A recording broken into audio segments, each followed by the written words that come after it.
पहले के दो सूत्रों के साथ ही इस सूत्र में भी परमात्मा ने अनुशासन के अलग अलग आयामों पर प्रकाश किया है। सभी को जय जिनेंद्र जैन फिलॉसफी चैनल में आपका स्वागत है। हम देख रहे हैं उत्तराध्ययन सूत्र का भावार्थ। अनुशासन की अनुभूति किसको किस रूप में होती है और कैसे होती है, उसके क्या परिणाम आते हैं, इसका विवेचन प्रस्तुत सूत्र में दिया है। अनुशासन निरपेक्ष है। अनुशासन के परिणाम ग्रहण करने वाले व्यक्ति के शील स्वभाव के आधार पर तय होते हैं। जैसे जिसकी प्रकृति जैसी होगी वैसे ही परिणाम आएंगे। जैसे औषधि को शरीर प्रतिक्रिया देता है या प्रतिसाद दे, वैसा ही उसका परिणाम आता है। प्रतिसाद देगा तो उपाय उपचार होगा और प्रतिक्रिया करेगा तो उपाय के बजाय अपाय करेगा। अर्थात जिसकी अनुशासन करने वाले के प्रति हित की बुद्धि है, उनके प्रति जिसे भय नहीं लगता है, और तब अनुशासन समर्पण आस्था श्रद्धा के रूप में जीवन में आएगा तो अनुशासता के प्रति अंदर में प्रेम का जागरण होता है। तब कठोर अनुशासन भी हितकारी लगता है। जिनको अनुशासता भयंकर लगता है वह मूढ़ हैं, मूर्ख है। मन में अगर समय के प्रति, वस्तु के प्रति, व्यक्ति के प्रति अगर भय होगा तो द्वेष होता है, नफरत होती है। भय और द्वेष दोनों एक साथ रहते हैं।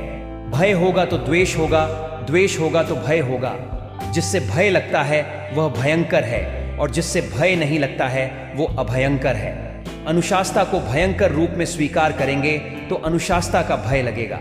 जब मन में अनुशासन का भय होता है तब अनुशासन के प्रति प्रतिक्रिया जन्मती है। अनुशासन की व्यवस्था शांति, क्षमा और शुद्धि करने वाली है, अंतर चेतना का सामर्थ्य बढ़ाने वाली होती है। लेकिन नफरत के कारण से हम उसे त्याग देते हैं, ग्रहण नहीं कर पाते हैं। जब भी हम भयभीत होते हैं तब हमारी ग्रहणशीलता समाप्त हो जाती है।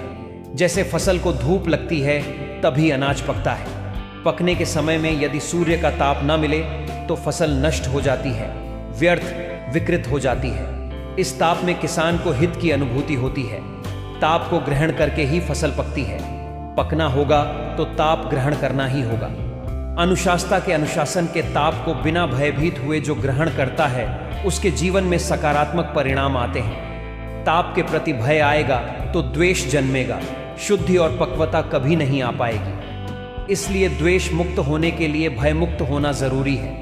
श्रद्धा आस्था समर्पण भय मुक्त करती है।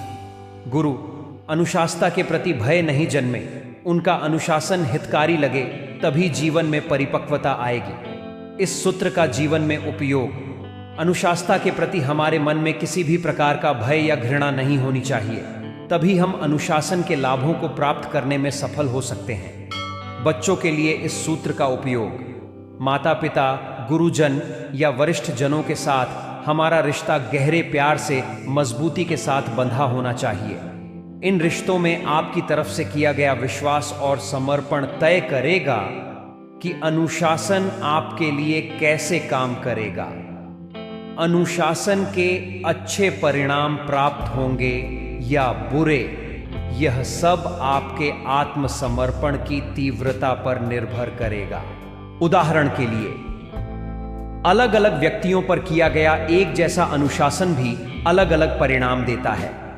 अगर एक मां अनुशासनात्मक कार्यवाही के रूप में बच्चों को घर में प्रवेश करने की अनुमति नहीं देती है तो भी हमें अलग अलग परिणाम देखने को मिल सकते हैं। एक बच्चा दोषी या उदास होकर गलती न दोहराने का संकल्प कर सकता है। दूसरा बच्चा भविष्य में गलतियों को छिपाने की कसम खा सकता है। तीसरा बच्चा उत्तेजित हो सकता है, घर से भाग भी सकता है। अतः समान अनुशासन अलग अलग परिणाम देगा, इस आधार पर कि हमने उसको किस भाव के साथ स्वीकार किया। परिवार के लिए इस सूत्र का उपयोग। परिवार में सर्वप्रथम ध्यान रिश्तों को मजबूत बनाने पर होना चाहिए। बाद में अनुशासन, नियम, दिशा निर्देश या अनुरोध श्रद्धेय या वात्सल्य बरसाने वाले की तरफ से आते हैं तो हमेशा उसे सकारात्मक रूप में स्वीकार किया जाता है और परिणाम भी श्रेष्ठ प्राप्त होते हैं। जैसे यदि आपका कोई मित्र आपको एक नियमित दिनचर्या को अपनाने के लिए कहता है तो आप उसे सहर्ष स्वीकार कर लेते हैं, और यदि वही बात परिवार का कोई सदस्य कहता है तो उसे हल्के में लेते हैं। बात एक जैसी है पर परिणाम अलग है। क्योंकि परिणाम अनुरोधकर्ता के साथ संबंध के आधार पर है। अतः परिवार में संबंध मजबूत तथा स्वस्थ होंगे तो बात सहज स्वीकार होगी और परिवार खुशहाल रहेगा। इस तरह परिवार अनुशासन के अधिक से अधिक लाभ को प्राप्त करने में सफल हो सकता है। व्यवसाय के लिए इस सूत्र का उपयोग व्यवसाय के भीतर, कर्मचारियों के बीच और ग्राहकों के साथ संबंध सुधारने की तरफ ध्यान दिया जाना चाहिए। अधिक तंदुरुस्त संबंध संतुष्टिदायक कार्य प्रदान करते हैं। सुधार के दायरे को समझने के लिए और उत्थान की दिशा में काम करने के लिए प्रतिक्रिया बहुत महत्वपूर्ण है। हालांकि प्रतिक्रिया केवल तभी रचनात्मक हो सकती है जब प्रतिक्रिया देने वाले तथा प्राप्त करने वाले दोनों के संबंध स्वस्थ हो।